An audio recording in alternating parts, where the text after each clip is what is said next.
आज है संडे और संडे कमेंट बॉक्स में आप सबका बहुत बहुत स्वागत है। गाइज, पिछले संडे कमेंट बॉक्स को आपने इतना पसंद किया, इसके लिए वेरी वेरी थैंक यू। आज के इस वीडियो में हम बात करेंगे कि डिलीवरी रूम के अंदर कुछ गुप्त बातें जो थोड़ी सी डरावनी सी भी होती है और थोड़ा सा ऐसा लगता है कि हमारे शरीर के साथ क्या क्या हो जाएगा इतने कम समय के अंदर। तो इस बारे में भी कुछ महिलाएं सोचती हैं, थोड़ी शर्म सी भी आती है, कुछ जानकारी का भी अभाव चलता है, जिस कारण से बहुत ज़्यादा आप डाउट में होती हैं। जिस टाइम आपकी डिलीवरी कराई जाती है उस टाइम डॉक्टर्स क्या बात करते हैं, इस बारे में भी मैं बताऊंगी। कुछ पर्सनल एक्सपीरियंस बताऊंगी, मेरी कुछ सब्सक्राइबर ने बताया, उस बारे में भी चर्चा की जाएगी। बिल्कुल, अगर ये वीडियो आपने देख लिया तो नॉर्मल डिलीवरी के नाम से, डिलीवरी रूम के नाम से आपको बिल्कुल भी डर नहीं लगने वाला है। तो चलिए गाइस, सो वीडियो को स्टार्ट करते हैं। मैं हूं आपके साथ श्वेता और आप देख रहे हैं प्राइम मॉम चैनल। पहली बार अगर आए हैं चैनल पे, चैनल को ज़रूर सब्सक्राइब कर आप वीडियो को लाइक कीजिएगा।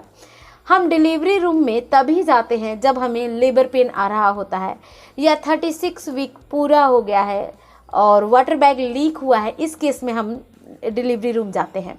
वहाँ जाते के साथ सबसे बड़ी चीज़ होती है कि चेक किया जाता है। आपके निचले हिस्से में ग्लव्स पहन के फिंगर्स के थ्रू चेक किया जाता है। इस तस्वीर को देखिए, सिर्फ आपके सर्विक्स को चेक किया जाता है, क्योंकि सर्विक्स कितना खुला है इसी हिसाब से आपकी डिलीवरी में जो होता है वो टाइम लगता है। अगर आपका सर्विक्स ज़्यादा खुला है, 3 सेंटीमीटर खुला है या उससे ज़्यादा खुला है, तो बहुत कम समय के अंदर नॉर्मल डिलीवरी होती है। लेकिन सिर्फ 1 सेंटीमीटर खुला है तब तो लंबा समय चलने वाला है, क्योंकि डॉक्टर्स उसी चीज़ को देखकर बताते हैं। ऑलरेडी आपको पता होगा कि पूरा 10 सेंटीमीटर खुलने के बाद बच्चे का सर बाहर आता है।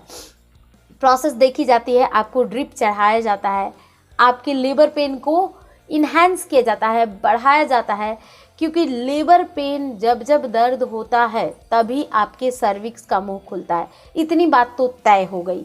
तो जिस कारण से ही दर्द को आपके बढ़ाया जाता है, और जब वो दर्द ज़्यादा होने लगता है आपको डिलीवरी टेबल पे लेटाया जाता है। सेम समय में जब दर्द होगा कुछ सेकंड के लिए आपको कहा जाएगा कि आप पुश कीजिए। जो PUSH वर्ड है ना, पुश करना, ये बहुत टफ प्रक्रिया होती है।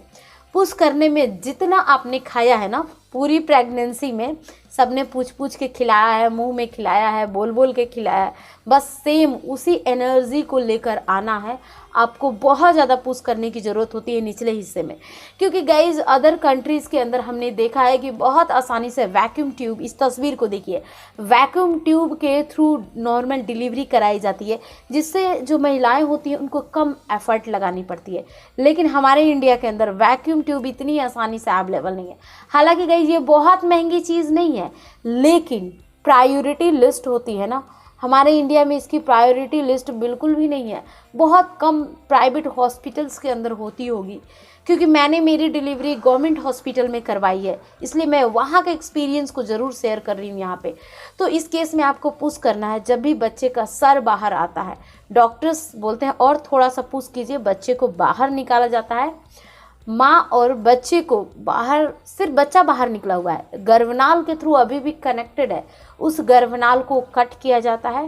देन बच्चे की क्लीनिंग होने लगती है और बच्चे को कई बार तेल मालिश करते हैं डॉक्टर्स, वो अपनी प्रक्रिया करते हैं, नर्सेज उसको नहलाती हैं, नए इन्वायरमेंट के लिए बच्चे को रेडी किया जाता है।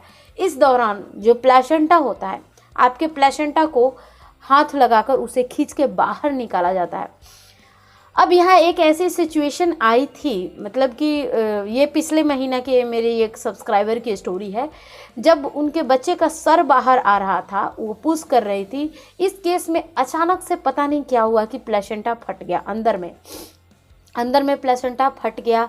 शायद से लो लाइंग प्लेसेंटा था या क्या था, मैं पर्सनली उस सब्सक्राइबर को नहीं जानती हूँ, लेकिन उनकी स्टोरी को यहाँ हाईलाइट करने की कोशिश करूँगी। तो यहाँ बच्चे के साथ केस पूरा बिगड़ता हुआ दिखा। बच्चे को उस केस में नहीं बचाया गया क्योंकि प्लेसेंटा फट चुका था। प्लेसेंटा के अंदर पॉइजन वाली भी चीज़ें होती हैं। वैसे तो प्लेसेंटा जीवन दान होता है बच्चों के लिए, लेकिन अगर वो समय से पहले फट जाए या कुछ भी हो जाए तो वो सब कुछ ख़त्म कर देता है। वो सिचुएशन आ गई थी। इसलिए मैं प्रेगनेंसी में हमेशा एक चीज़ बोलती हूँ कि कभी भी गिरिए मत प्रेगनेंसी में। कोई दिक्कत नहीं, आप दीवार पकड़ के चलिए, दीवार पकड़ के बाथरूम जाइए, दीवार पकड़ के आइए। कोई आपके ऊपर नहीं हंसने वाला है कि आप कमज़ोर हो चुकी हैं। प्रेगनेंसी एक ऐसा नाजुक स्थिति होता है कि हमें हर वो चीज़ से गुजरते हैं। कई बार ऐसी होती है कि हम खड़े नहीं हो पाते हैं, नसें इतनी ज़्यादा टाइट हो जाती हैं कि खड़े होना मुश्किल है। तो गाइज कभी भी मत गिरिए प्रेगनेंसी में, किसी भी मंथ में नहीं। पैर आपका फिसलना नहीं चाहिए। वो जो सस्ती वाली चप्पलें आती हैं ना मार्केट में अवेलेबल 50-100 रुपए में, उसको बाथरूम में इस्तेमाल कीजिए, कभी आपका पैर नहीं फिसलेगा।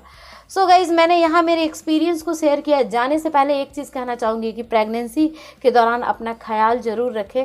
मिलती हूँ अगले संडे कमेंट बॉक्स के अंदर, जिसमें आपसे फिर से ढेर सारी बातें करूँगी। सो नीचे मुझे कमेंट लिखते हुए जाइएगा। Bye bye and take care.